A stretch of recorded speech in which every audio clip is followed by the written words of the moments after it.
menjelaskan tentang kedatangan bangsa Inggris ke Indonesia.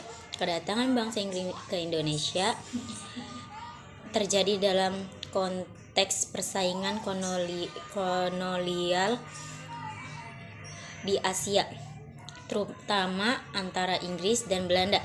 Latar belakang: pada akhir abad ke-18 hingga awal abad ke-19, Belanda berada di bawah kekuasaan Napoleon Bonaparte dari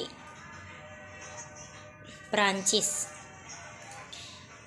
Karena itu wilayah jajahan Belanda termasuk Indonesia dianggap sebagai musuh oleh Inggris. Masuknya Inggris ke Indonesia. Inggris mulai menguasai Indonesia setelah berhasil mengalahkan Belanda atau Prancis dalam beberapa pertempuran. Puncaknya terjadi pada tahun 1811 ketika Inggris menyerang Pulau Jawa. Penyerangan dipimpin oleh Thomas Stamford Raffles.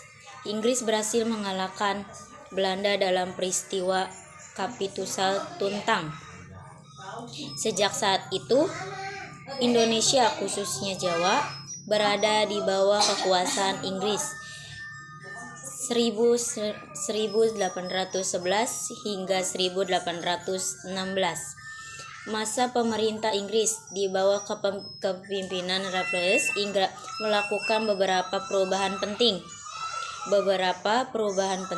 Menghapus sistem kerja paksa, walaupun tidak sepenuhnya berhasil menerapkan sistem sewa tanah land system, membagi wilayah menjadi residen untuk memudahkan administrasi, menaruh perhatian pada ilmu pengetahuan dan budaya, misalnya penelitian tentang Candi Borobudur.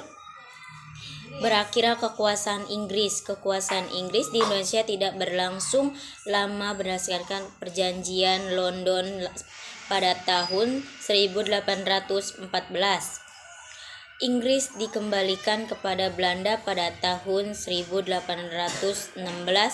Inggris lebih fokus menguasai wilayah lain seperti India dan Malaya.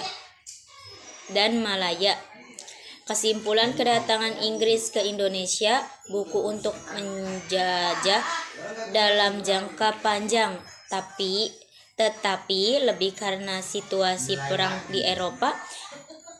Meskipun singkat, masa kekuasaan Inggris membawa beberapa perubahan penting dalam sistem pemerintah dan ekonomi di Indonesia.